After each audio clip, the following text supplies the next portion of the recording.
పెట్టుబడులు పెడితే అధిక లాభాలు వస్తాయని ఆశ చూపి అమాయకులను మోసం చేసిన పోంజీ స్కామ్ కేసులో ఈడీ రంగంలోకి దిగింది. పోంజీ స్కామ్పై ఈడీ కేసు నమోదు చేసింది.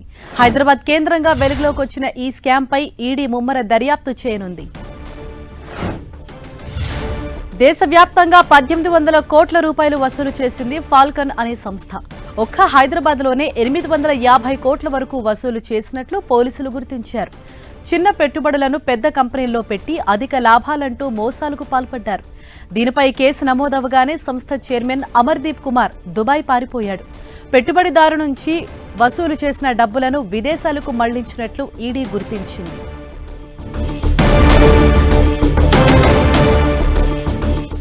దేశవ్యాప్తంగా ఓ ఏజెన్సీ ద్వారా 22,000 మందికి పైగా ఉద్యోగులను ఏర్పాటు చేసుకుని మల్టీలెవెల్ మార్కెటింగ్ స్కీమ్ ద్వారా 7,000 మందికి పైగా అధిక మొత్తంలో డిపాజిట్లు సేకరించి దుబాయ్, సింగపూర్, యూఏఈ వంటి దేశాలకు షెల్ కంపెనీల ద్వారా పెద్ద మొత్తంలో నిధులు మళ్లించినట్లు విచారణలో తెలిసింది.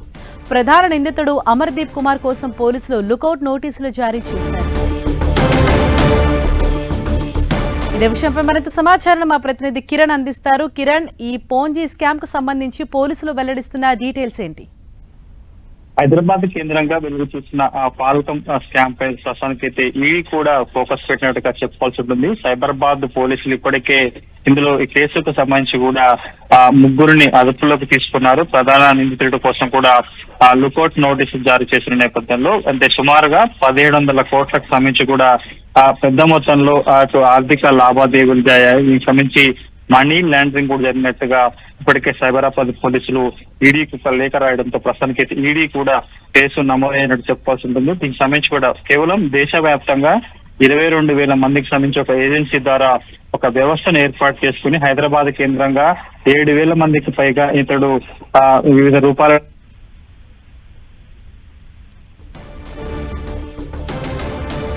Okay Kiran,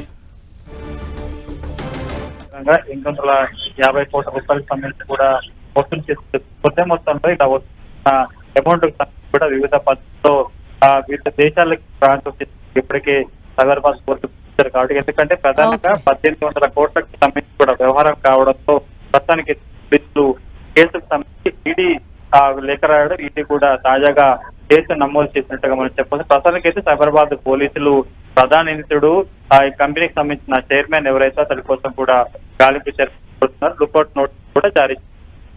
thank you Kiran.